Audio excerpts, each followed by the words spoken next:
welcome to the second episode of this very interesting series that we're doing. We have very nice invitees, Noreen Versosa from TATA Communications and Rosalind Queck from Microsoft. We're talking about the challenge that companies are facing around the situation of COVID and situation of working from home. In overall, what is the practices and things that we can do about well-being and wellness and how we can ensure a better experience working in this new normal, right? So we are going to continue, and we have two very interesting topics in this episode. Let me address you, Rosalind, this time. When we are working in different locations, and when the workplace as it was conceived gets dispersed and gets broken in so many little pieces, and it becomes like a kind of an extension of our company into the little pieces of the homes or other places for your employees to work from. How can we ensure, how can employers consider all the different challenges that the individuals will face by doing this and still create the right experience that we want, the right feeling that we want, so we keep the engagement and we keep the alignment, we keep the people fueled for productivity and having a feeling of wellness all together, right? So it's a big challenge. So what can you share, Rosalind, please?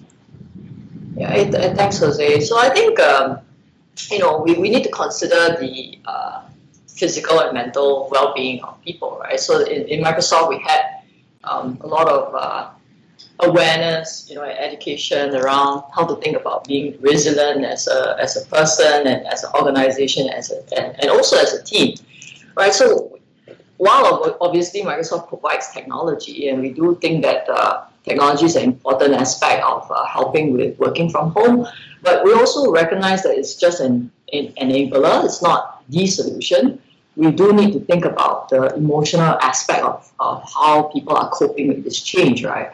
So even as we think about tech, it's not just providing any kind of technology, right? We have to ensure that we have proper training, we have a proper environment where the individuals are able to use the best technology, so that it kind of reduces the stress for them and help them to unlock all the full potential of the hardware or the devices and the software that we provide them. And the other piece is that the need to invest in the tools that help them to integrate work and increase productivity, reduce fatigue, right? So I give an example of what we have in Microsoft Teams, a feature called Together Mode, right? Which really is using AI segmentation to put everyone in the same digital shared background, right? So what that enables is that you can see everybody in the same shared background. It almost mimics like you are in the same boardroom. You can look at non-verbal cues. You can see the sentiments of the room, and it almost makes you feel like you are together in the same place, right? And I think that really helps in making people feel like there's a sense of cohesion, there's a sense of togetherness. And I think that's how technology can also help, not just the very hard aspects, but to create the features that help to bring the human aspects together that people crave for, right? And we also saw that change management is a critical aspect that organizations need to think about, right? So you're adjusting to new ways. You have to look at working outside of hours. You have to think about the concentration, the focus on the emotional impact of the people. And so change management for not just the leadership team, but also the people, and having proper checkpoints, right? So like in Microsoft Teams, as an example, we can use like online polls, right? Where we can take managers can take a sense of where their team is feeling, what is the areas that they need help in a very non-invasive, you can make it even fun, right? So you can get a sense of how your team members are feeling. And an important aspect as we all kind of disappear into our home behind the screen is that how can you encourage innovations to still flow, creative flows of ideas to still be able to harness from all your team members. And we can have things like, whiteboard in Microsoft Teams that allow you to, pretend that you're in a boardroom and still scribe things and do work like you normally would, right? And that actually helps to reduce a lot of stress and make people feel like, hey, I'm still part of a group. And being able to foster that camaraderie, making sure there's a sense of belonging, people are feeling inclusive, their voice is heard, like, being able to use raise hand in Teams if you want to say something and you're not usually very used to jumping into a conversation. Those little things help a lot because we are typically working with different communication styles, very different work styles. So I think all those are the factors that we need to think about. And I mentioned also earlier in one of the episodes that managers need to think and make a conscious effort that we're focusing on evaluating outcomes and communicating with clarity and empathy to our employees that this is what we're focusing on, the outcome, and not on how they communicate or how they present, right? Because the output and the output of the work and the delivery styles of what they do could be very different, and having a very inclusive environment will help the employees feel like, okay, they are supported and they are being valued for who they are in a sense of belonging. Absolutely. Very important aspects that you're bringing to the conversation. Thank you, Rosalind. What is the situation in TATA, Noreen? What can you share with us? Yeah, thank you, Jose. So I would like to build on what Rosalind had shared. So our TATA culture on its own is very inclusive, and understanding is one of our core values. So employees and their families are all part of the large ecosystem. So we make sure that we know people as a professional and we know them outside of work. And we have gone into this point by working very closely with our managers and leaders to build greater understanding of each one of them and in their individual situations. And that's one very important factor. And then another one would be trust in the leadership. It is very high on our list, and when leaders make the right decisions in times of crisis like this, and where the central theme of their decision hovers around, the people's safety and happiness, this is very good indicators for our engagement, because these things are non-negotiable. Right now, leaders are more visible and they're more vulnerable at this time. The other piece is communication. We need to make sure that the communication lines are open, and we need to remain transparent on how the business is going and how each function is contributing to that. There should also be a quick turnaround of information. So currently the situation is each country is in a different curve of the pandemic. Some are still having homeschooling happening concurrently. Some are living with parents on their sides, and some having really no support. We are very mindful of these differences and these challenges, and there are multiple connect sessions that we do. We also have happy hours, water cooler chats, and we've started to convert some of our festive celebration into a virtual mode. And to add to that, of course, we can see that there are more town halls and all hands happening right now. It's becoming more frequent and really more thoughtful and more scheduled into the leaders' calendar. Well, during this time of dealing with pandemic, we're making sure that we are celebrating this new shift, and we have placed this huge emphasis around really normalizing the situation and making people, think that this is the new norm. For instance, we welcome kids in meetings. They run back and forth. I have 4 children. Even cats and dogs are there, and we don't reprimand people for being late or having some connectivity issues at times. And this is all part of the lives that we are in right now. And also to inspire people, we continue to to do a lot of roadshow in order to emphasize learning at this point. The traction of the e-learning platform utilization have really shoot up tremendously around this time, and that's very good because our main focus as a company is to continue to reskill them and to prepare them for the future of work, and this is it. It's really working very well.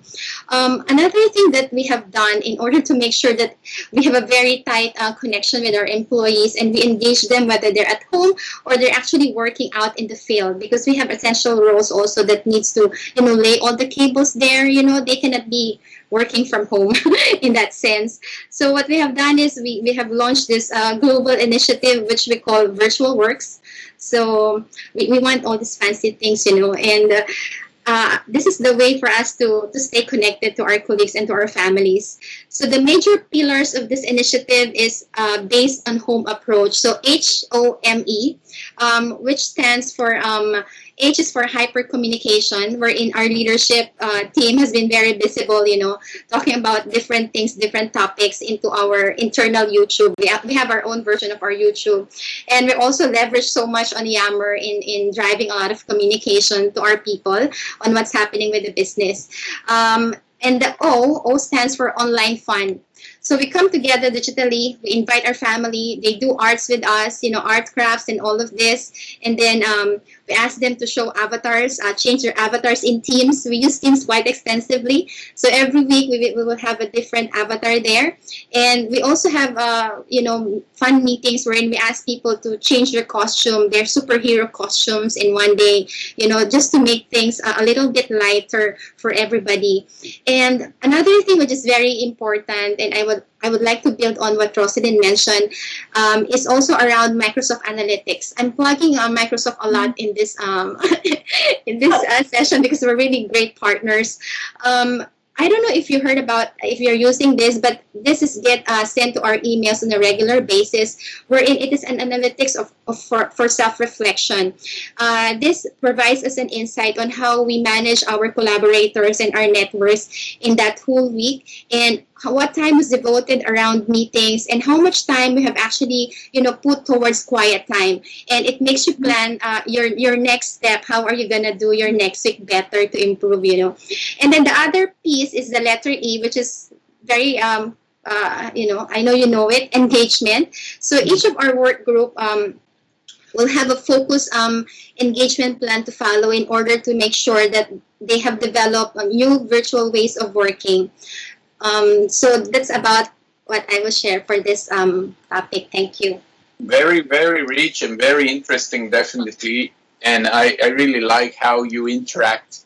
And who cannot, if Microsoft is somehow ingrained in so many things that we do in our normal life.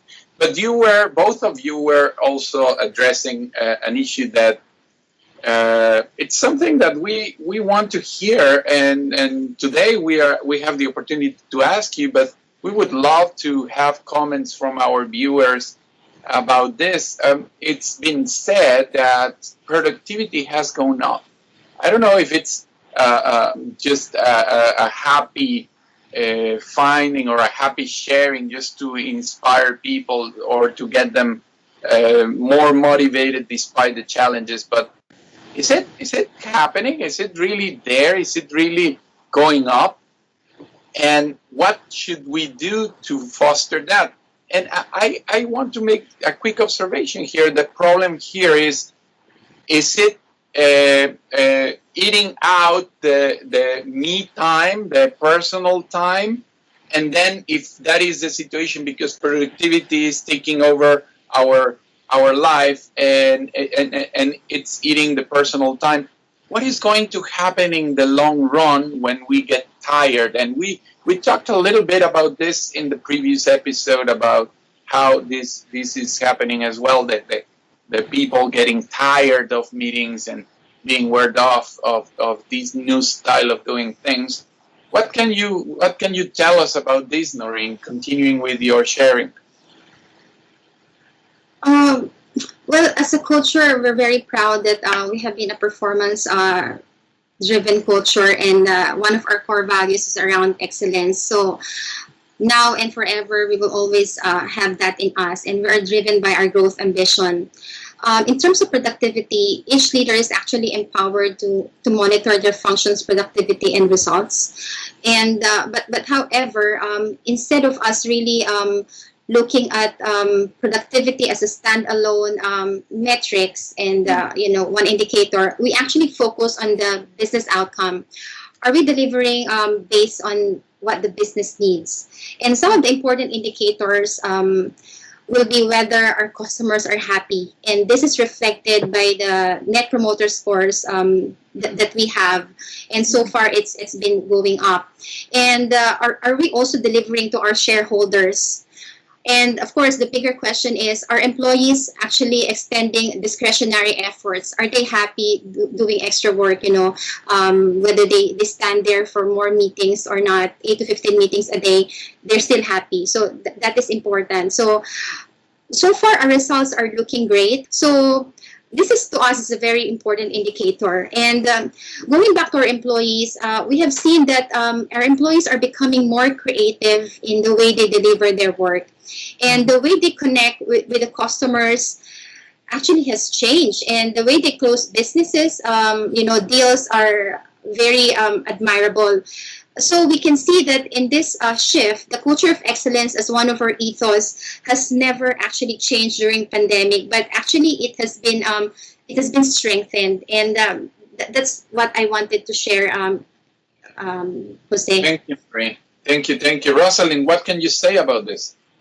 I think, on the positive side, I think we kind of shared earlier, I think Noreen shared earlier in the previous question, right, which is that we get to see a lot more of our colleagues and the life that they lead, right? So, you get children coming into your com calls. You probably met, for example, I think I've met most of my colleagues, someone in their family, more than I've ever had, even though I've known for years, right? And I think in that sense, it's a positive because you get to cultivate more empathy, and you get to know people beyond what you see them, and that I think is a positive side. And in that sense, I think it does create that bonding that helps for you to want to put in the extra effort to drive a level of commitment. I think in Microsoft, kind of similar to some of the value systems that we have, we heard from Noreen, is that we are focused on making sure that we empower everyone in the different styles that they need to work in, right? So productivity has to be measured not just in the output of work, but also the wellness of the people. So we have deep focus in our, for example, make sure that we are creating awareness of inclusive behaviors when we are working together in a remote work, right? And of course, we have things like how people learn, how people communicate, can be very different, right? So some people are more visual, some people are very good at verbal, so how do you cater to all these different things, the kind of trainings that we have put in place for our managers and for our people, just to make sure that they have the awareness and be conscious of their own biases, right? So these are important things to think about. And I think these little things contribute to how employees are able to feel more energized in order to contribute to productivity. On the other hand, yes, we do see elongated hours, right? So when we refer to our work trend index, we saw people just working longer hours, right? If you look at Microsoft Teams, the number of hours have actually extended almost more than an hour on a daily basis. But it also means people become more flexible in chopping their days into managing their day, right, to a way that it fits their own flexible culture. And I think that's important. And we have been embracing that, making sure that people can form their own ways to work and communicate with their bosses and their employees and their teammates that, hey, this is the best way for me to work. And we have also programs like Be Well in Microsoft, where we also need to cater to avenues that we allow people to talk through, subscribe to getting healthy in body, mind, and spirit, right? And we extend that help to our employees. Also things like allowing them to expense or buy technology, a stand-up desk, a proper chair, just so that they are also physically comfortable, and that helps with the productivity aspect, beyond just looking at giving them video conferencing tools, for example, right? So of course, in Microsoft, we have access to all our collaboration tools, so being able to collaborate is important. And then the way we measure outcomes, we also focus on what we call the 3 aspects of performance. So other than just the output, we also look at people who are leveraging help of others, and we also look at people who are helping others. And these 2 elements, including the output, right, these 3 are equally important. The way that we're messaging to our employees that these 3 are equally important, because we need to get help more than ever before, and we need to give help more than ever before. Right? So we want to cultivate a culture where we are taking care of everyone, an inclusive environment. And I, for example, use a lot of live caption right now on Teams, just so that I could also see verbal, I could also read, try to use different parts of my sensory, senses to help me cope. Yeah. No, really, really important. Well, guys, this is an amazing content that you're sharing. So you can see that the first episode was good, but the second was really, really full of very inspiring, very useful practices. Noreen, Rosalind, thank you. You're getting our viewers to be hooked for the 3rd episode that we're having soon. And I hope you viewers can keep on looking, give us your feedback, give comments praising the good work of these 2 ladies that are doing such a great job managing amazing cultures. Thank you, guys. Thank you very much. See you in the next episode.